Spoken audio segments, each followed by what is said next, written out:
ಒಂದು ರಾಮ ಮಂದಿರ ಕಟ್ಟಿದಿರಲ್ಲ, ಅಲ್ಲಿ ಯಾವುದೇ ಮಸೀದಿನೂ ಕೂಡ ಇರಲಿಲ್ಲ, ಯಾವ ರಾಮನೂ ಕೂಡ ಇರಲಿಲ್ಲ. ಅಲ್ಲಿದ್ದಂಥದ್ದು ಬುದ್ಧ ವಿಹಾರ. ದಕ್ಷಿಣ ಅಯೋಧ್ಯೆ ಅನ್ನೋದು ಕೂಡ ಕಟ್ಟಿದಂಥ ಸಂದರ್ಭದಲ್ಲಿ ಒಂದು ಅಶಾಂತಿಯ ವಾತಾವರಣ ಸೃಷ್ಟಿಯಾಗೋದ್ರಲ್ಲಿ ಎರಡು ಮಾತಿರಲಿಲ್ಲ. ಈ ಮನುವಾದಿಗಳು ದಾರಿ ತಪ್ಪಿಸ್ತಕ್ಕಂಥ ಒಂದು ಕೇಸರಿಯ ಧ್ವಜವನ್ನು ಕಟ್ಟುವುದ್ರ ಮೂಲಕ ನಮ್ಮ ನೀಲಿಯ ಧ್ವಜಕ್ಕೆ ಪರ್ಯಾಯವಾಗಿ ಸ್ಥಾಪನೆ ಮಾಡಬೇಕು ಅಂತಕ್ಕ ಮನಸ್ಥಿತಿ ಇತ್ತಲ್ಲ, ಅದನ್ನು ನಾವು ಧಿಕ್ಕರಿಸಿದ್ದೀವಿ.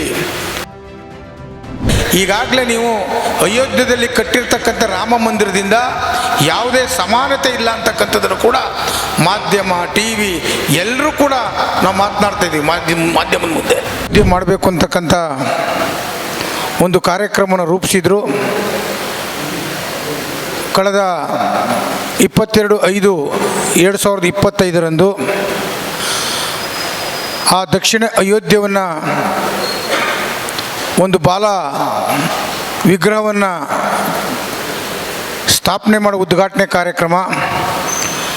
ಆ ಕಾರ್ಯಕ್ರಮವನ್ನು ಸಂಪೂರ್ಣವಾಗಿ ಅದನ್ನು ತಡೆಯುವುದ್ರ ಮೂಲಕ ದಕ್ಷಿಣದ ಅಯೋಧ್ಯ ಇಲ್ಲಿಗೆ ಅಗತ್ಯತೆ ಇಲ್ಲ ಅಂತಕ್ಕಂಥದ್ದನ್ನು ಕೂಡ ಇಡೀ ದಲಿತ ಸಂಘಟನೆ ಅದನ್ನು ವಿರೋಧ ಮಾಡಿ, ಆ ದಿನವೇ ನಾವು ಆರುವಳ್ಳಿ ಗೇಟ್ನಿಂದ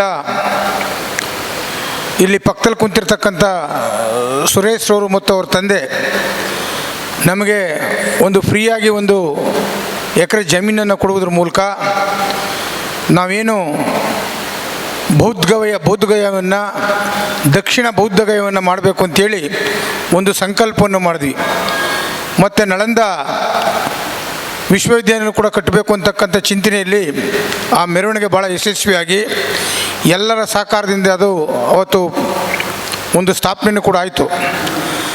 ನಂತರದಲ್ಲಿ ಒಂದಷ್ಟು ಸಮಸ್ಯೆನೂ ಕೂಡ ರಾಮದಾಸ್ ಅವ್ರ ಕಡೆಯಿಂದ ನಮಗೆ ಒಂದಷ್ಟು ಸಮಸ್ಯೆನೂ ಕೂಡ ಇತ್ತು. ಅದು ಸಮಸ್ಯೆ ರಾಮದಾಸ್ ಕುಟುಂಬದ್ದಲ್ಲ. ರಾಮದಾಸ್ ಅವ್ರಿಗೆ ಇಲ್ಲ ಸಲ್ಲದ ಆಮಿಷವನ್ನು ಒಡ್ಡುವುದ್ರ ಮೂಲಕ ಮತ್ತು ಯಾವುದೇ ಮಾಹಿತಿ ಇಲ್ಲದೆ ಒಂದು ಕಾರ್ಯಕ್ರಮವನ್ನು ಒಬ್ಬ ಪುರೋಹಿತ ಆ ಕಾರ್ಯಕ್ರಮ ರೂಪಿಸಿರ್ತಕ್ಕಂಥ ಮಾಹಿತಿ ಸಂಪೂರ್ಣವಾಗಿ ರಾಮದಾಸ್ ಮತ್ತು ರಾಮದಾಸ್ ಕುಟುಂಬ ನಮಗೆ ಮಾಹಿತಿಯನ್ನು ಕಳೆದ 3 ದಿನದಲ್ಲಿ ಕೊಡ್ತು ನಮಗೆ.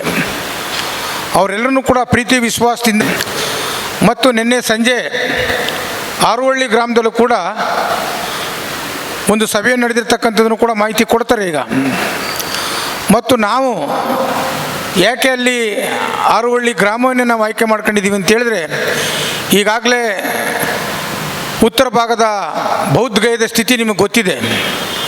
ಇಡೀ ಬೌದ್ಧಗಯವನ್ನು ಮನುವಾದಿಗಳು 100 ವರ್ಷಗಳಿಂದ ಕೂಡ ಅಕ್ರಮವಾಗಿ ಅದನ್ನು ತಮ್ಮ ವಶದಲ್ಲಿ ಇಟ್ಕೊಂಡು ಅಲ್ಲಿ ಅವ್ರಿಗೂ ಬೌದ್ಧಗಯಕ್ಕೂ ಬೌದ್ಧರಿಗೂ ಯಾವುದೇ ಥರದ ಸಂಬಂಧವಿಲ್ಲ.